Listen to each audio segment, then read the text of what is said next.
speaks of a couple of interesting issues.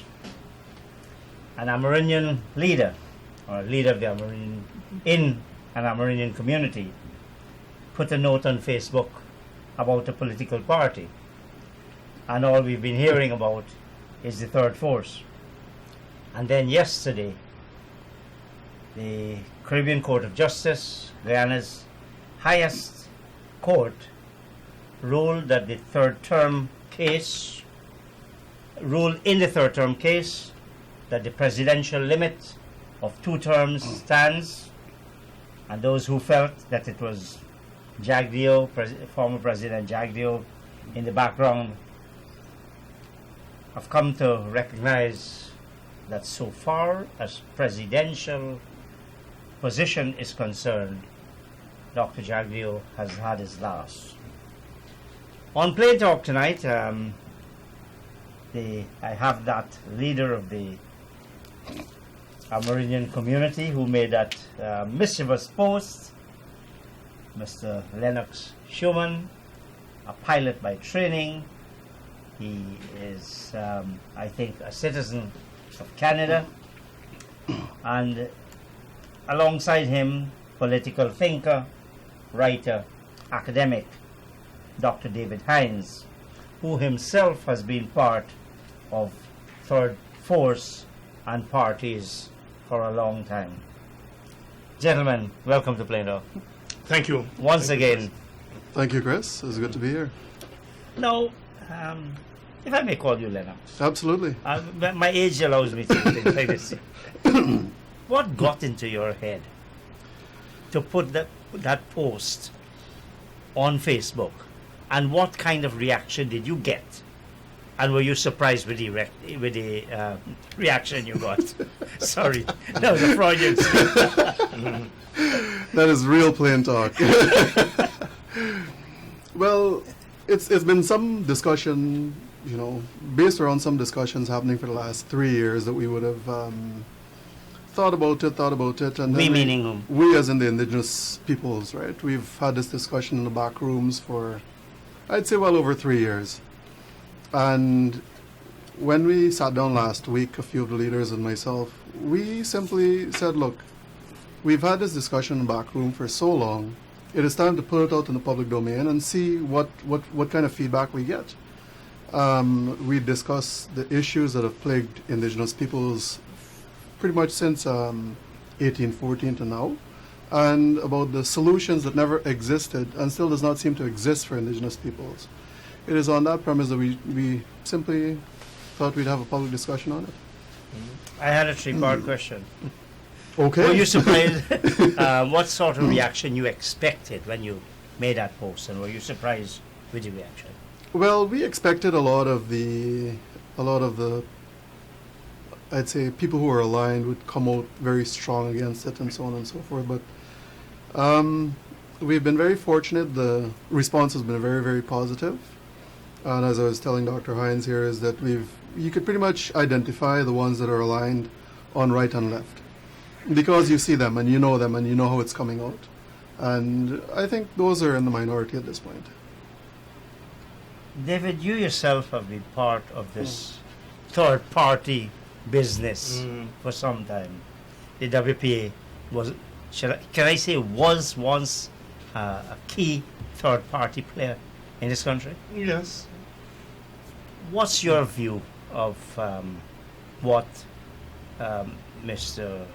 Shuman announced, showing it out? Well, I would like to address it at 2 levels. And can you address it from the ethnic level as well? Well, yes, that's what the first level is, the ethnic level I was going to. We have ethnically divided society, whether we like it or not. When it comes to our politics, we deal with it from an ethnic standpoint. And we have 2 major parties, one representing African Guyanese, one representing Indian Guyanese. Is it fair to say representing or based within? Well, yes, grounded grounded in those 2 communities. And as I don't want you to be attacking both of them. And as far as Amerindians are concerned, we had a united force which was grounded in the Portuguese community, representing or at the electoral level, in a sense representing Amerindians. And then since they faded out, the other ethnic parties have in the main divided Amerindian votes. And so I think in an ethnic situation, I think if we're thinking about self-determination, I think it's only fair if Amerindians say, well, if the other ethnic groups have their ethnic party, it's only fair if we have our ethnic party. So at that level, I think it's only fair and just for Amerindian leaders to begin to think along those lines. The next level I would like to deal with it is the third force level, all right? Because I do think that the Amerindian community could play a very important role in healing this nation. If I can cite some history, in 1992, when the WPA contested a free and fair election for the first time, many people not remember, the majority of their votes came from the Amerindian community. You see? Was that the time when the manifesto was from the Mountain Top? Yes, yeah, right, yeah. And so I say that to say that in this sharply ethnically divided society, that an Amerindian political party could well be what we need in terms of holding the country together. Now, I am, as you know, unabashedly a supporter of a government of national unity. And we have been talking that talk forever, but we could never get the major political parties to really systematically and seriously get down to the business of a government of national unity. I think if we have an effective Amerindian party that is able to hold that middle in a real legitimate way, that could then force the other two parties to come to the table and begin to talk seriously about a government of national unity. So at those two levels, I welcome an Amerindian party in this country. But that's putting the positive side to it. Yeah. We are, politically, we've been so ethnically divided, almost to be self-destructive. Yeah. Does the appearance on the scene or the arrival on the scene of another ethnic-based party exacerbate the situation? I don't think so. I think if you take the logic of where we're going, that is that we are an ethnically grounded society. I think that we have to accept that at some level. I think the challenge for us is not so much to have non-ethnic parties, but is how we bring ethnic parties together, working together, and pooling their energies and their resources together to have a kind of national outlook. I think the national has to be a sum of the ethnic parts. So I don't see it as a negative. I think the logic, I mean, God, we would have wished if we were another country, we didn't have to deal with ethnicity and so forth. That's the logic of our history. And I think the entry of an Amerindian party really, I think, helps the healing, because the problem with our ethnicity is the two parties, the two major parties, with no really center force to really, in a sense, keep them from taking us to the edge. Chris, permit me to jump in there, right? I think what Dr. Hinds has touched on, it requires a bit of sensitivity, and what you brought up there, I think a lot of people are not open to discussing race and politics. Yes, we see it in the papers, we say it in the back rooms, but coming to the front like this, I think it requires a lot more. When you look at East Indians, if you're to look at an East Indian guy, right off the bat your mind goes PPP, and you look at an Afro-Guyanese, right away PNC. And you look at an indigenous person, you have no idea which way they're going. And to me, that center is what Dr. Hinds is talking about, is to be able to pull. We're not an indigenous political party. Let's get that square, right? Well, you're not a party yet. Well, we're not there, right? But we're just having a discussion. But what we are looking at is having at least a base rooted with the indigenous support, because we realize that we are the balance of power. Without the indigenous vote, no one really makes it to sit in that big house. And if we are to utilize that for national unity, and that has to be the driving force behind it. We're not looking to become another party that deals with ethnicity and stuff like that. It is how do we pull people who are truly concerned about the country and who are truly looking for a center upon which to stand. And I think that is something. Last night I was having a discussion with a colleague of mine, and he was saying that the discussion that permeates some of the mining forums and stuff like that is that indigenous peoples are against mining. But that is a fundamentally wrong argument. It's flawed, because we've never been against a lot of things. What we are for are rights. And I think when we start looking at Guyana as a rights-based society, everyone looks out for their fundamental rights. I think we're going to find a lot of people gravitating towards the center. You're going to find people who want to leave the polars and come to the center, because it is what is needed for the country.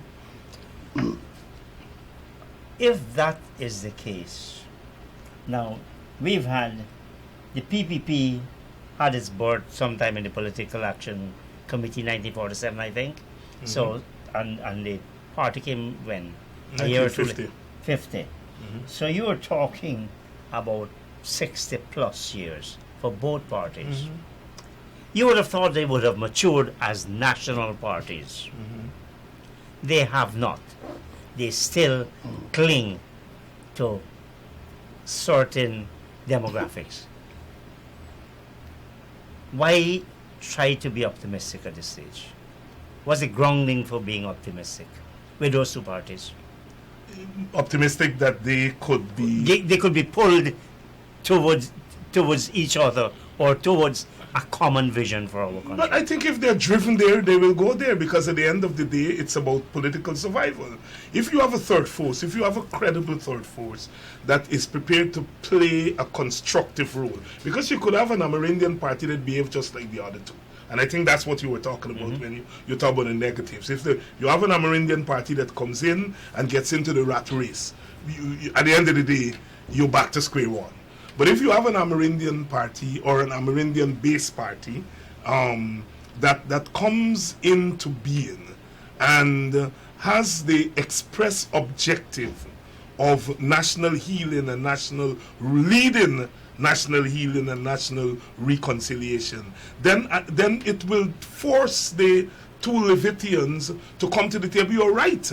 They will not come unless they are pulled there. I mean, the coalition that we have now, is a kind of mini national government, and I'd say that. We didn't get there because 50% and 50%. But that's why I say mini. We didn't get to that coalition. A sliver. We didn't get to that coalition because the major party decided one day that's where we want to go. The major party in 2002, the PNC, came to the conclusion under Desmond Hoyt that they could not win a free and fair election. I remember Hoyt said, power sharing is an idea whose time has come in 2002. And I think that party made that decision in 2002 out of real politics, which is that we can't win an election, so we have to go the way of a coalition. The PPP, I think after what happened in 2011 and 2015, are beginning to think the same way. I think they're a little bit behind because they're talking about people joining them. So we want African Guyanese to join us. And they're backward. So, that's a very backward position. In that sense, the PNC is a little bit more enlightened than them, But I think, and therefore to answer your question, they're not coming there because somewhere or the other they become enlightened. They will be pushed into that position, and that is why I think a third force is always very important in a society like this.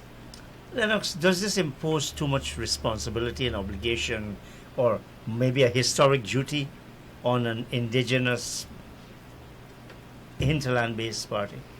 Would that be too much? David seems to be putting a lot of store on what you can do and what maybe in the national interest you ought to do. I don't see it as too much of a burden. I think one of the things that we have looked at in history, at least since the birth of politics in Guyana per se, post British exit, is the country, instead of going together, we've seen a massive separation, and that separation hasn't really come together, despite the government of the day today, what is somewhat a coalition. There is still a massive divide in the ideologies of both parties. And I think what is needed, I mean, I look at what this current administration would have done and developed a ministry of social cohesion. When you have to develop a ministry to address the problem, that means that the problem has gotten so large that you cannot address it by policy. You now have to get other thinkers to get involved in that. And I think the failure of the PNC, the failure of the PPP, and now the failure of this administration is actually still continuing down that road. They're not really looking at meaningful healing in the nation. I think what they're looking at is what Dr. Hinds said, political survival. They're not governing for the nation, they're governing for politics or their political party. I go back to what was said last year, March, in Parliament. I think when Minister Keith Scott stood up in Parliament and said Indigenous peoples are greedy, right? And not a single Indigenous parliamentarian stood up and said, Mr. Speaker, I would ask the Honourable Member to retract that statement. Right? And that is not only restricted to one side, that is both sides. So what that says is that these people cannot go into Parliament and represent the people who put them there. What they have to do is represent the party to which they're affiliated. And to me, that is a very, very disturbing position. Why have we been so unsuccessful at third forces? And which is why maybe a little bit maliciously I put a third force again. We've tried this. It hasn't worked. Yeah, and I think the major reason is that if we go back to the United Force, the WPA, the AFC, which are the major parties that came out of the third force movement of their time.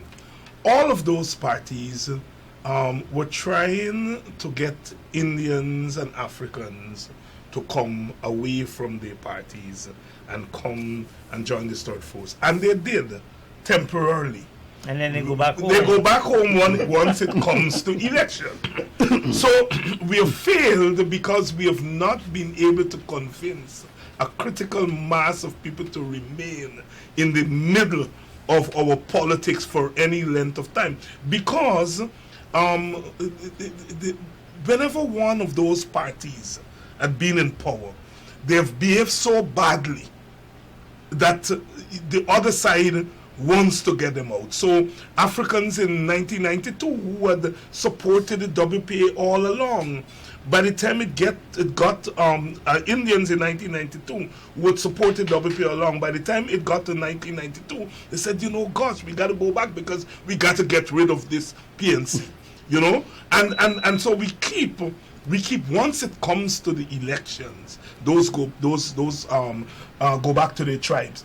I think what is different now, if this quote-unquote party that is grounded in the Amerindian community emerges, then it does have a critical mass that could withstand the pull of going back to those two camps. But did the UF in 1964 and the AFC in 2011 had something of a critical mass? I would say a critical mass is anything around 10%. Yeah.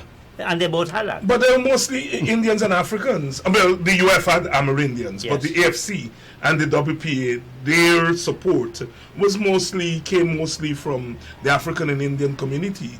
And those communities go back to their natural ethnic homes once they become dissatisfied. Indians who voted for the AFC in 2011, 2015 didn't vote for a PNC-led government. They voted for a coalition government in which the PNC would not play the major in-your-face role. And once they notice that is what emerged, they've gone back to the PPP. I think, Chris, if I may interject Sure, here, I think, by all means. one of the things that needs to be looked at, and I don't know if anyone would have addressed this at the ground level, is what we would have discussed at this point is potentially looking at what the Constitution would look like for this third force, quote unquote, right? And Not for the country, for the correct for third force. for the third force, Yes. Mhm. and put within within the Constitution of that third force, no collating clause. Because I think at some point someone gets offered a high office, then they get power hungry, and then they get power drunk, and then they get arrogant and complacent, and before you know it, the country falls back at the same level time and time again. I mean, we've seen it throughout, like I said, the political history of Guyana. And I think it is time that we actually had a bit of a paradigm shift. I think something else that needs to be addressed is transforming Guyana from this, what I would say, mediocrity to meritocracy. We have to be able to look at things in that light.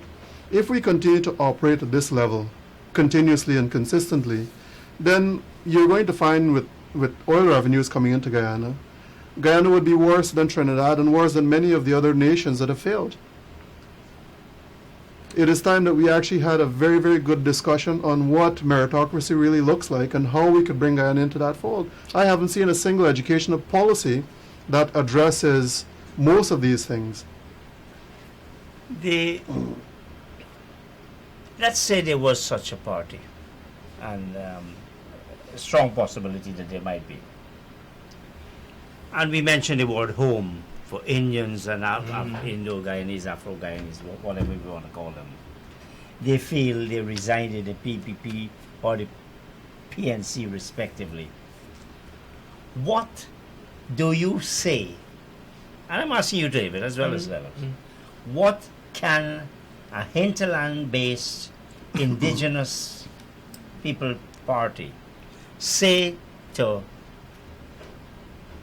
a rural, an Indian from, say, Quarantine, or an Afro-Guyanese in Buxton or Linden?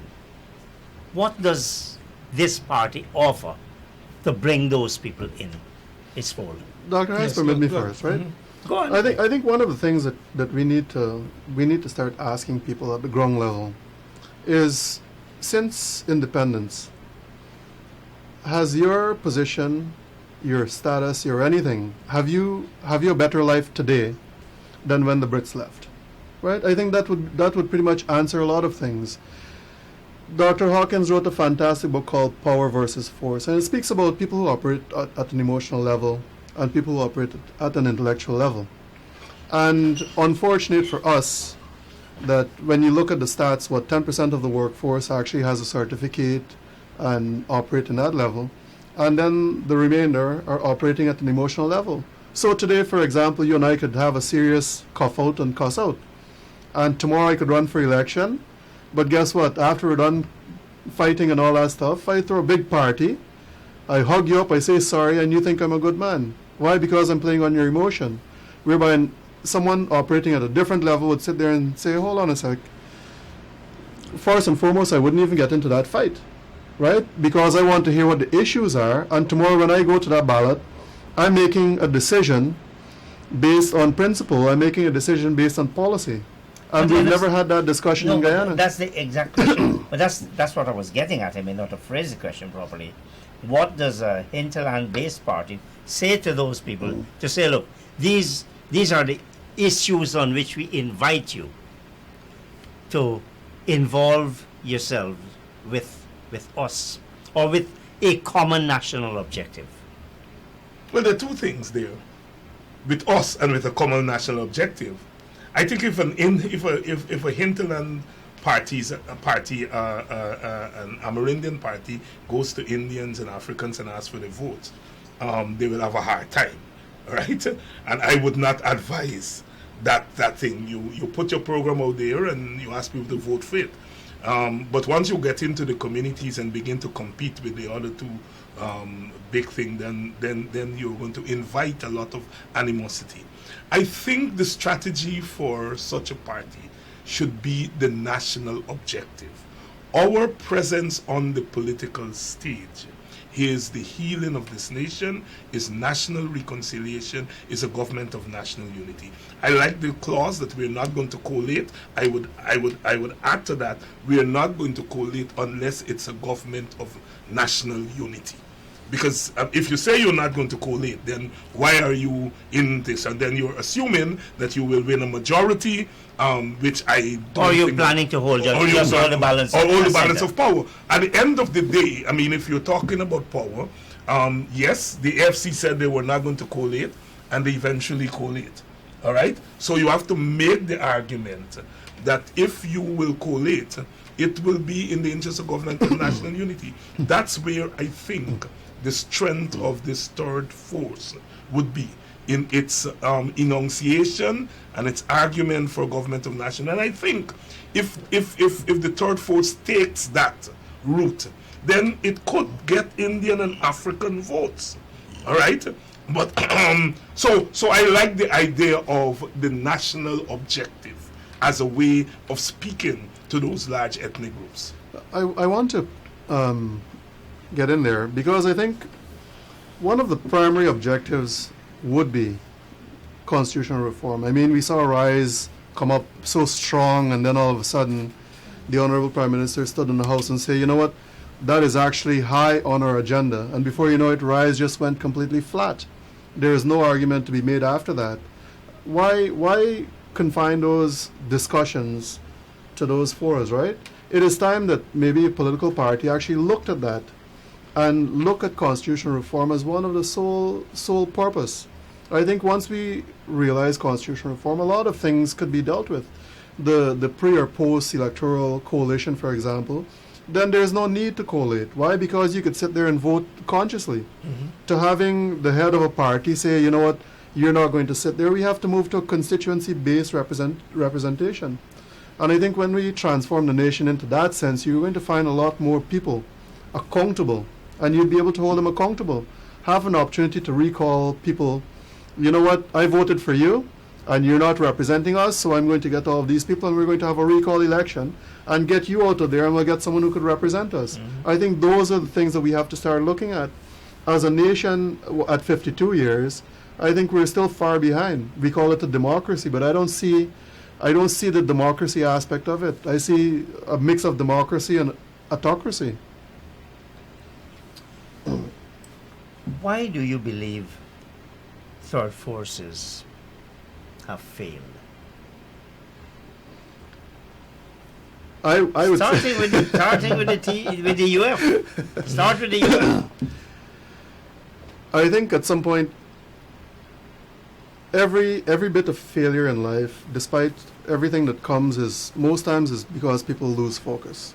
When you go to school, you fail because you lose focus. When you attempt a lot of things, you fail because you lose focus. You get distracted by something else. I think being focused on the objective and what it is that you want to achieve would help to hold that together. How do we get that formula within the representatives? No, that's a different question. We have to look at, you know, the binding principles of a constitution and how we start pulling membership, how we start looking at our leaders and what kind of process we use. And I think those things would help to guide that third force to success. I don't think third force really failed, you know. Electorally, yes, they have not done well. I don't think they failed. I think the United Force played a critical role at a particular point in our history, coming out of the strife of the 1960s, moving into independence. We went into independence with a coalition government, not a one-party government. Now, of course, the United Force was eventually manipulated, and we know what followed. Then we get to the WPA. I think at a certain level, the WPA rescued this society from going further under than it got. You mean in the civil? Yes. Walter Rodney's role in alerting the ethnic masses to the danger of one-party government and actually getting those masses to move together. I think that was a tremendous achievement. It was a period of heightened ethnic consciousness and multi-ethnic consciousness. So in that sense, it didn't fail. It failed when it came to the electoral politics, and then we come to the AFC. Again, the country was pushed to the edge. 23 years, marauding politics, and the AFC was able to come in and get about 10% of the vote, and was able to again collate with one of the other parties and to keep the country from going full blown over the edge. In that regard, the third forces have played what I would call rescue missions. And I think at every twist and turn in societies like ours, we have to play that rescue mission. So in that regard, I don't think they failed. They failed electorally, because at the end of the day, we have not been able in this country to convince the population, especially Africans and Indians, that if you lose an election, you don't lose everything. You see, Africans believe when they lose an election, they lose everything. Indians believe when they lose an election, they lose everything. And we have not been able to... Is there justification for that? But there is justification, because we have not been able to construct the kind of political structures, the kind of inclusive governance, not chat, but real structures and real institutions of inclusivity that says to the ethnic masses, even if your party does not win the most votes, your security would not be in jeopardy. That's where I think if we can convince people that you go to an election and at the end of the day, even if your party doesn't win the most votes, you will not be in danger. I think if we remove that insecurity and fear, people will be more open towards voting for third forces. I would think, at one time the idea was floated there by some people of having 2 votes, giving a citizen 2 votes. Yeah. And I would bet you that most people will put that first vote for their ethnic parties, and they will vote for that third force as their second vote. I'm convinced of that. I think Dr. Hinds touched on a very interesting point there, Chris. If we look at the political dimensions in Guyana, everyone looks at this ethnic thing like it's all in, and if our party loses, then we're done. I think we need to shift away from that kind of, for lack of a better word, that kind of thought line or thought process. We need to elevate our consciousness. If we look at what will Chris Ram do for me, I'm going to lose sight of the larger picture, right? We have to look at a third force as in, what does a third force bring for Guyana? What it will bring for the indigenous peoples is potentially a balance. Why? Because we see a lot of neglect in the hinterland. I mean, just look at the UNICEF report on the status of indigenous women and children, and you will see how government would have failed indigenous peoples, right? But I don't want to just bury my head in that. I think if we are to elevate our consciousness from just we're voting along our ethnic lines because these people are going to help us, we need to transform our thinking into what does this third force present for the country. Do we look at national unity with a new lens? Do we look at inclusivity with a new lens? What do we bring? And do we bring the country back to a center? Or do we simply permit it to go right and left again? Because if we continue to do that, I would tell you, like I said, come 2020 when oil starts to flow, we are going to be in a lot of trouble. Before you ask your next question, Chris, one of the other things I want to point out is that the third force does not necessarily mean that it would have to be one party, an interland party. I think there are third force elements within the so-called major ethnic groups. I would like to think of myself and yourself as people who are somewhere in the center in terms of our politics and so forth. So if you have a hinterland party that is linking up with other middle elements in the society, the third force could become a movement rather than a party. And I think that is what is going to be most effective if we can develop a third force movement in the country, because the solution to our problems cannot be political parties in operating in the traditional way. Those things are necessary because political parties have to form governments. But political parties by themselves are not change agents. All right? Political parties bring about fundamental change in the society whenever there is a movement that push them in that direction, and that they figure that if I don't go in that direction, I will lose, and then that's when they act. So I think as we think about the third force, we should think about it at two levels, both at the electoral level, but I think more importantly at the level of the movement. Mr. Shuman talked about constitutional reform. This government came in, I mean, more than any other government, committed itself to constitutional reform, but has done precious little to move the thing. But I guarantee you, if we had a viable and a very forceful third force movement in this country that pushed them, if they look at it and say, boy, if we don't do something about constitutional reform, we're likely to lose some votes, they would go in that direction. So we need a movement. But isn't that the role that the AFC should be playing in the coalition government? Well, the AFC and the WPA should be playing that role. I feel that very strongly. I think those two political parties, they're in the government, and they needed to play a non-traditional role in government. We're in the government, you know, we have ministers that do the traditional thing and so on, but in the scheme of things, what we needed to be is to be the checks and balances within the government. All right, you see, you are a coalition, and if you're a coalition, you have to have the checks and balances within the government, and those two parties should have been playing that role. I'm not talking about bringing down the government and all that kind of stuff and attacking the government. That's not what I'm talking about here. I'm talking here influencing the big party, which is the one that is least likely to be very gingerly about fundamental change. That's not the nature of those big parties. And so when you are in a coalition with them, you have to play that pivotal role of pushing progressive policy and pushing them in the progressive direction. And I have to say that the WPA, my own party, and the AFC have failed miserably in that regard. And I think if this coalition doesn't do well, the blame cannot go on the PNC alone. The blame has to go on the AFC and the WPA, because they did not conceive of their role in creative terms. They played, the traditional role. We're in government and we have to go along with what the government does, and we can't rock the boat and all that kind of nonsense. But you are excusing parties like the Gay Action Party. I think that's you have a vice president who is an Amerindian. Well, I am not excusing. You have many Amerindians in the National Assembly. So why do you need?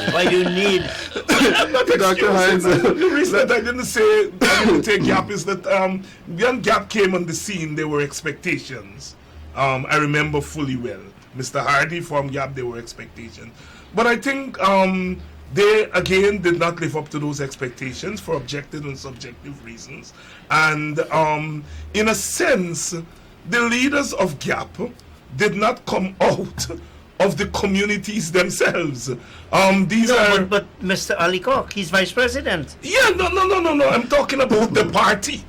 I'm not talking about the vice president. I mean, you people are in the government who don't really have real parties. I mean, we know that, I mean, a man, in Guyana, 2-3 people come together, they form a thing and say, we're a party. And, we have some individuals in the government whose parties don't go beyond the individual and so on and so forth. And I think GAP is one of those parties. It's not a party that is grounded in the communities and so on and so forth. So that is why I mentioned the AFC and the WPA, because at least those two parties, one of them is newer, has electoral support. Another one is older, doesn't have the kind of electoral support, but has a kind of standing in the society. And that's why I mentioned the two. Chris, let me jump in there. I think within the indigenous organizations, we do have some one-man organizations. And I would equate GAP to somewhat the same thing, right? It is a one-man party per se. You look at the base. There is no base. Paul Hardy would have started a party and then abandoned the party and left and now lives in Brazil. and VP Ali Cork is there, but he is walking, he's like a sheep in a lion's den. He can't open his mouth before all the lions jump on him, right? He's vice president. Vice president, that's just a... That's why he's vice president. That's just a ceremonial tag that they put on his shirt, right? To me, that is just a token to appease people and maybe to appease him and whoever else. But I'd go back to this argument that when Keith Scott stood up in Parliament, you show me or you point to any parliamentarian that stood up and say, you know what, the honourable member is out of order. Mm-hmm. And that would be a person that I would say is representing the people who elected them. But Minister Ali Cork can't do that. Minister Don Hastings can't do that.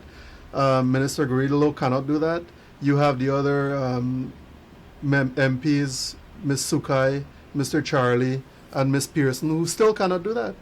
Why? Because they don't have that kind of independent voice. What I'm looking at and what we have discussed is how do we get a third force that votes with their conscience, that has a right to stand up and speak based on principles, not based on party. Your party could take you a whole lot of places, we've seen that. But where do principles take you? They take you to one place. And that one place for Guyana would be national unity and what is best for the country.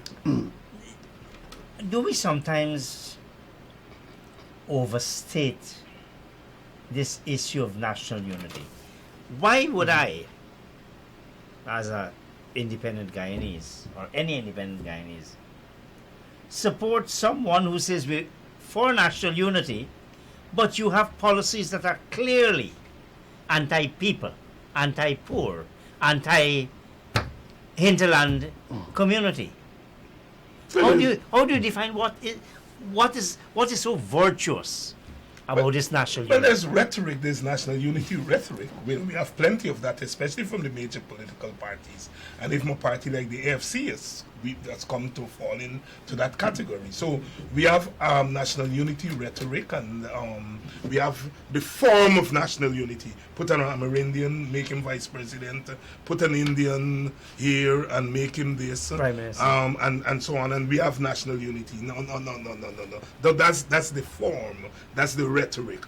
But then you have the principle of national unity, which is the search for a solution, the search for national reconciliation. I go back here to the kind of work that Walter Rodney and the WPA were doing, which is not a national unity in terms of a government, a national unity that begins by working among the ethnic groups and making them conscious about their responsibility together. That what Rodney called unity in action. So it is that kind of political education and political organizing and political sensitization that has to go on, that brings you to real nationality. I'll tell you, I was on the APNU platform in 2011, and whenever a speaker says that the APNU, once it gets into government, will fight and bring into place a government of nationality, it got the biggest applause. People literally were working, because we had done a lot of work in the WPA and so on among the masses, and we had in a sense sensitized them and they were literate about national unity. And they had reached that point. I don't know whether they're still there now, but I saw that in 2011. Remember, Dr. Rupert Rupnarayan was the chief messenger of the APNU in 2011, not the president. It was Dr. Rupnarayan, an Indian, going every night and those African Guyanese audiences and talking about national unity. And so there are times when the masses, if you work among them and sensitize them about the need for that national unity, you get them to that point. The fact of the matter is that the APNU, AFC got into power, and they allowed that energy to dissipate, rather than taking that energy and really bringing about constitutional reform and other reforms and pressuring the PPP and the Indian community to come to the table and to finish that job. So we get to this. I come back to this though. we can have national unity. Yeah. But if we have national unity surrounding reactionary economic policies, just foreign capital as being somehow the savior of our country, coming in and creating some jobs here and there, but taking your resources without a fair share. Of course they deserve an adequate return on their capital. They deserve a return for their staking.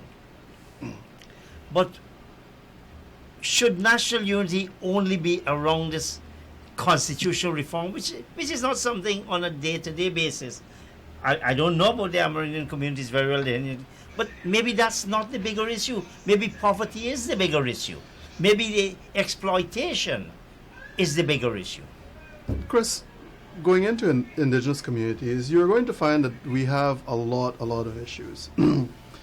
I think sometimes once you leave Georgetown, you get to Soosdijk, and once you hit Soosdijk, or maybe you go by Linden, then you think that everything is done. But until you go past Linden, then you start to see the real issues. I mean, my community is not beyond Linden, it's actually before Linden, but even if you venture off the highway, you're going to see what issues exist. National unity, I can tell you, in indigenous communities, it is not priority one. Because you have to look at Maslow's hierarchy of needs, right? If we cannot put food in our belly, we cannot get a roof over our head, then those are the two things that we're going to continuously go after. The bigger picture of national unity doesn't even make it into discussions sometimes. And then when we look at what is happening with exploiting the resources, then we really have to sit and look at what happens in indigenous communities. The very thing that you talk about, we cannot permit other people to come and solve our problems, right? You look at the ExxonMobil, and do you think they're looking out for our best interests?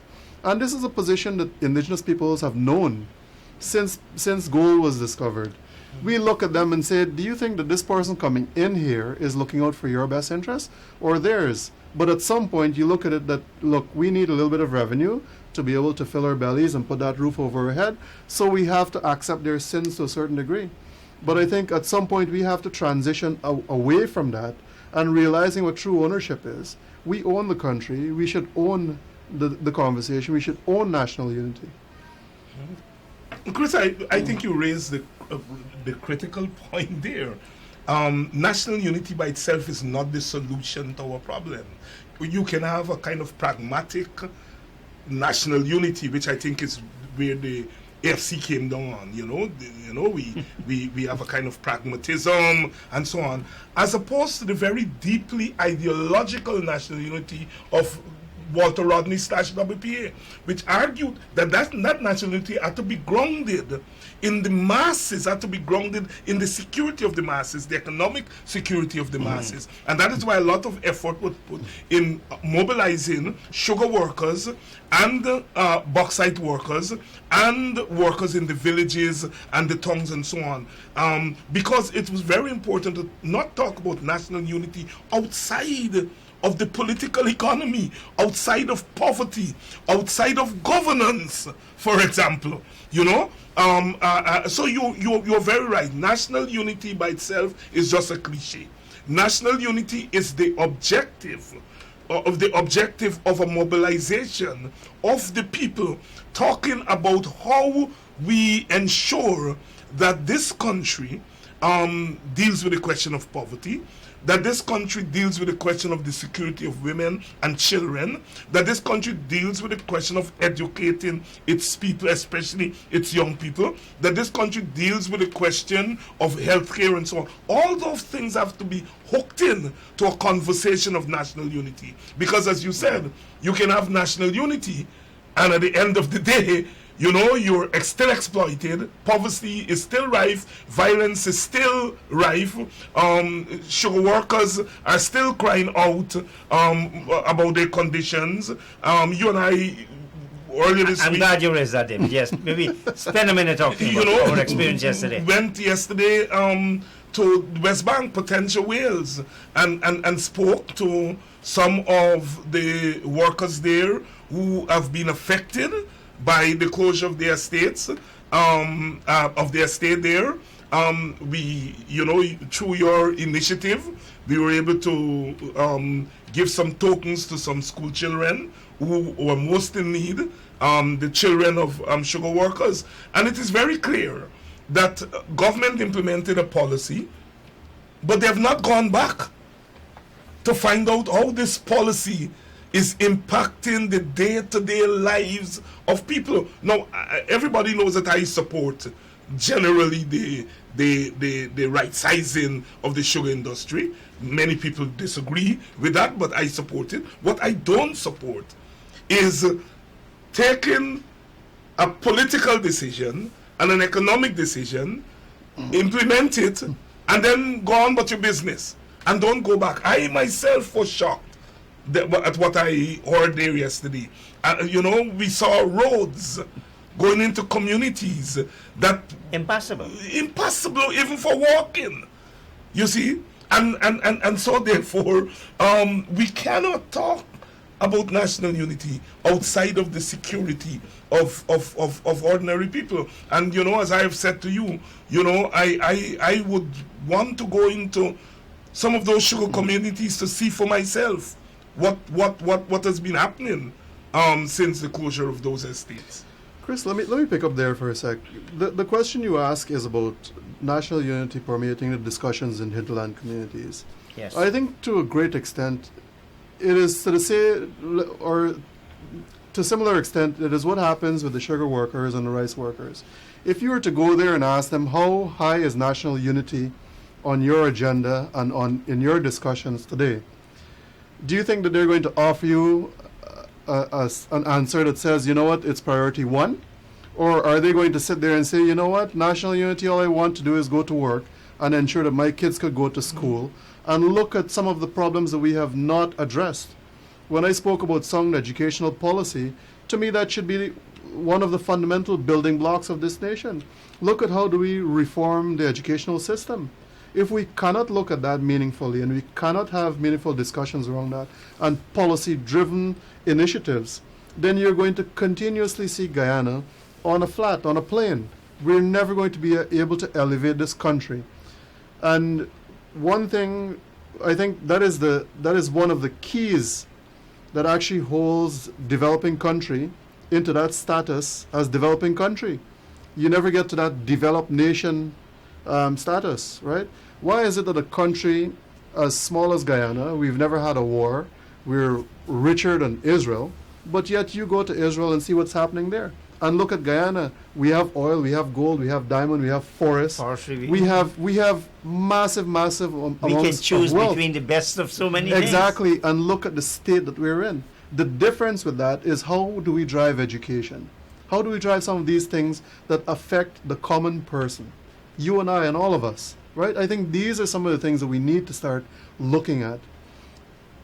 Administrations in the past, I won't say government because the government of Guyana is the government of Guyana at the end of the day, but administrations from independence to now, they have done little, if any, to really address that. We are still using education that was left here by the Brits, but if you go there, they have a different system completely, right? Why is it that we're still stuck as a post-colonial nation instead of completely removing ourselves from that? I asked a group of people who came into my community, I said, when is Emancipation Day? They said, August 1st. I said, well, how many of you are Christians, right? And there was a mixed crowd. You see the hands go up. I said, well, basically what you're telling me is that you have not been emancipated yet because you're still practicing the religion of your masters, right? And I think that in itself speaks volume about where the country is. Right? The education system is still what was left here by the Brits, and we have to change that. How do we do it? What third force? What force? What human force? Well, we always have to keep, going along, Chris. I think there's always a third force. I think the kind of work that you have been doing. All of us. Yeah, the kind of work that a Lincoln Lewis, a Freddie Kissoon, sometimes myself, I think what we do hold is a third force, and we hold the country together in a sense.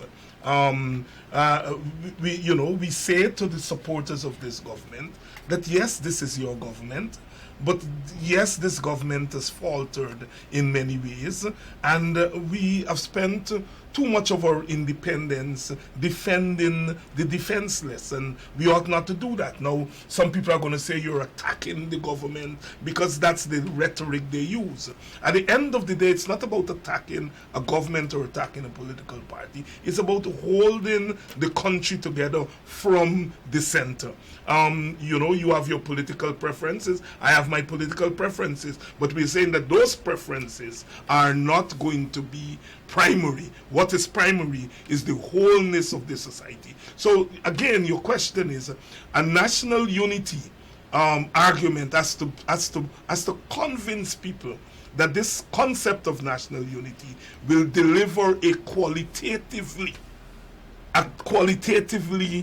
different kind of governance, a qualitatively different kind of vision for the society.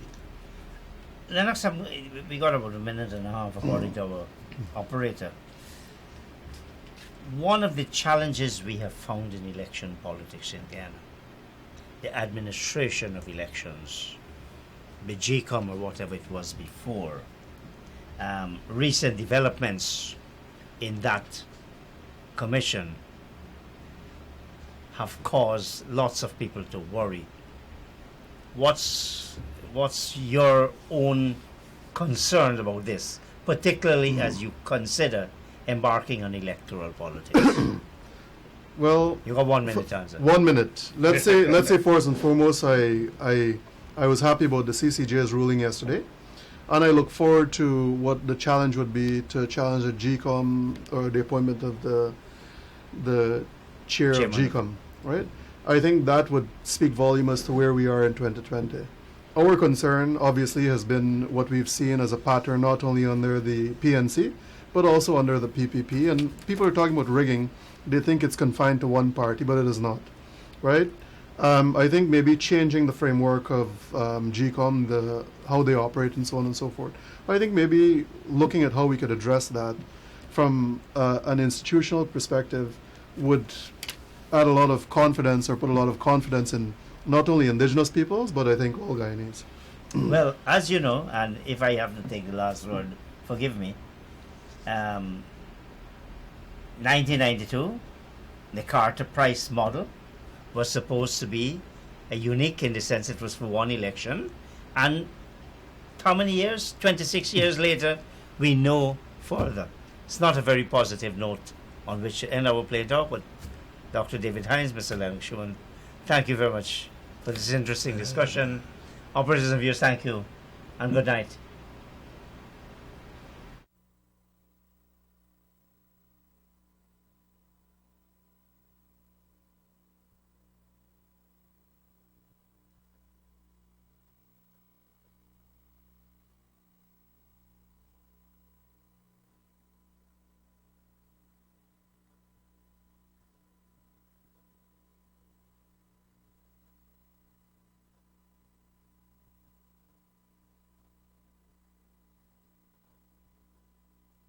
Would you like to live and work in the U.S.? Have any of you or your family members been denied your permanent residence?